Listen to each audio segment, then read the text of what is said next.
Assalamualaikum warahmatullahi wabarakatuh. Bismillahirrahmanirrahim. Alhamdulillahi rabbil alamin. Wassalatu wassalamu ala ashrafil anbiya'i wal mursalin wa ala alihi wa sahbihi ajma'in. Tuan-tuan yang saya kasih sekalian, saya yakin dan percaya ramai yang berpuasa sunat hari putih ataupun Ayyamul Bait, hari yang ke-15 Syaban pada hari ini. Dia bukannya puasa sunat nisfu Syaban, tetapi puasa sunat hari ke-15, iaitu hari putih, yang mana kita disunatkan berpuasa pada hari-hari putih Ayyamul Bait dalam bahasa Arabnya, iaitu pada hari ke-13, ke-14 dan ke-15 dalam bulan Islam. Ini sebagai menyahut sarana Nabi SAW dan apa yang diamalkan oleh Nabi SAW, sebagaimana terdapat dalam hadis-hadis sahih Nabi SAW memperbanyakkan puasa pada bulan Syaban. Tuan-tuan yang saya kasih sekalian, pada hari ini kita akan berbincang tentang sabar hadapi ujian.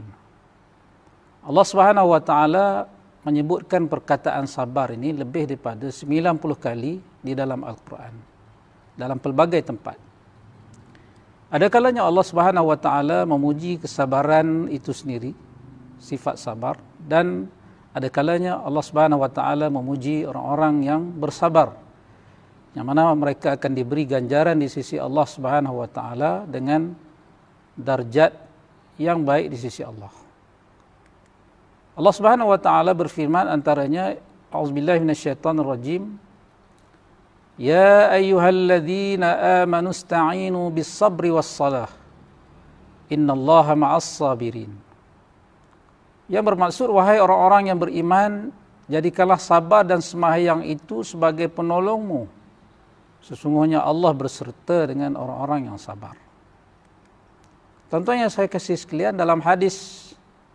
Kalau kita lihat dalam hadis yang ke-23, dalam buku hadis 40, hadis riwayat Muslim, dalam hadis yang panjang juga, saya nak ambil apa yang Nabi SAW sebut tentang sabar. Nabi kata, was-sabru diya'un. Sabar itu adalah cahaya. Diya' bermakna sinaran yang menyuluh jalan yang akan ditempuh. Bagaimana sulit sekalipun jalan itu akan dilalui dengan sifat sabar. Contoh yang saya kasih sekalian, apa dia sabar? Sabar ni maknanya kita tahan dalam menempuh sesuatu yang sukar. Sabar yang terpuji ialah sabar dalam mengerjakan ketaatan kepada Allah Subhanahu wa taala dan menjauhi segala maksiat yang dilarang oleh Allah Subhanahu wa taala, serta bersabar di atas segala takdir Allah Subhanahu wa taala.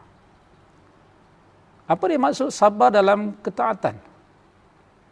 Sabar dalam ketaatan ini adalah kita bersabar terhadap ketaatan-ketaatan yang sepatutnya kita lakukan.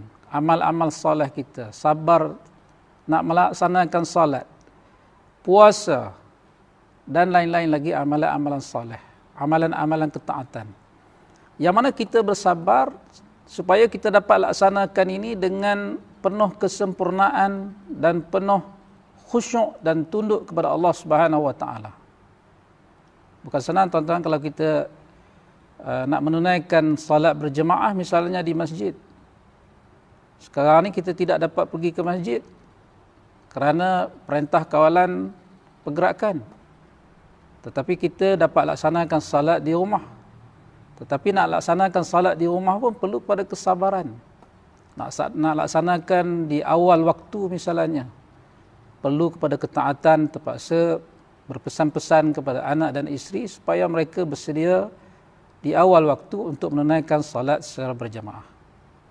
Tak payah lagi naik kenderaan ke surau ke masjid, tetapi nak buat di rumah pun kita kena bersabar. Contoh yang saya kasih sekalian, begitu juga dengan amalan-amalan ketaatan yang lain. Adapun sabar dalam menjauhi segala maksiat yang dilarang oleh Allah Subhanahu wa taala, yaitu kita bersabar apabila jiwa kita ini sentiasa menyuruh ataupun nafsu kita ini sentiasa menyuruh kepada kejahatan. Innan nafsa la'ammaratun bisu, kata Allah dalam Al-Quran surah Yusuf. Sesungguhnya nafsu ini sentiasa mengajak kepada kejahatan. Maka bila kita bersabar bermaksud kita tidak melakukan kejahatan itu, dan dengan kita tidak melakukan kejahatan atau pemaksiat itu, kita mengharapkan kita akan mendapat pahala dan ganjaran daripada Allah Subhanahu wa taala. Bahkan kalau kita lihat, sifat sabar yang terpuji ialah sifat sabar terhadap ketaatan dan menjauhi segala larangannya, berbanding dengan sabar di atas segala kepayahan ataupun musibah yang menimpa. Kerana itu dalam satu hadis marfu' daripada Sayyidina Ali dengan sanad, hadis marfu' dengan sanad yang dhaif, yang bermaksud sesungguhnya sabar satu maksiat. Sabar atas satu maksiat dituliskan kerananya kepada seorang hamba sebanyak 300 darjat. Dan sesungguhnya sabar atas satu ketaatan dituliskan kerananya 600 darjat. Dan sesungguhnya sabar, yakni menahan diri daripada segala maksiat, dituliskan kepadanya sebanyak 900 darjat. Tentunya saya kasih sekalian, sabar di atas segala takdirnya pula, yaitu sabar menerima takdir Allah Subhanahu wa taala. Dan kita apabila Allah Subhanahu wa taala menetapkan satu takdir kepada kita, sama ada musibah yang menimpa dan sebagainya, sakit dan sebagainya, kita harapkan kepayahan-kepayahan dan kesusahan yang kita tanggung itu akan dapat meringankan dosa-dosa kita, menghapuskan dosa-dosa kita dan mengangkat darjat kita di sisi Allah Subhanahu wa taala. Sebab itu kata Profesor Dr. Yusuf Al-Qardawi, sesiapa yang hilang sabar ketika kesempitan dan dugaan, dia hilang segalanya, kerana dia hilang kunci yang dapat digunakan untuk membuka ikatan, dapat merungkai segala masalah, dapat mengubati keperitan dan penderitaan musibah. Kerana itu Allah Subhanahu wa taala berfirman kepada Rasulnya sallallahu alaihi wasallam, "Fasbir sabran jamila", bersabarlah dengan sabar yang sebaik-baiknya. Semoga bermanfaat. Aqulu qali hadza wa astaghfirullahal azim li wa lakum. Wassalamualaikum warahmatullahi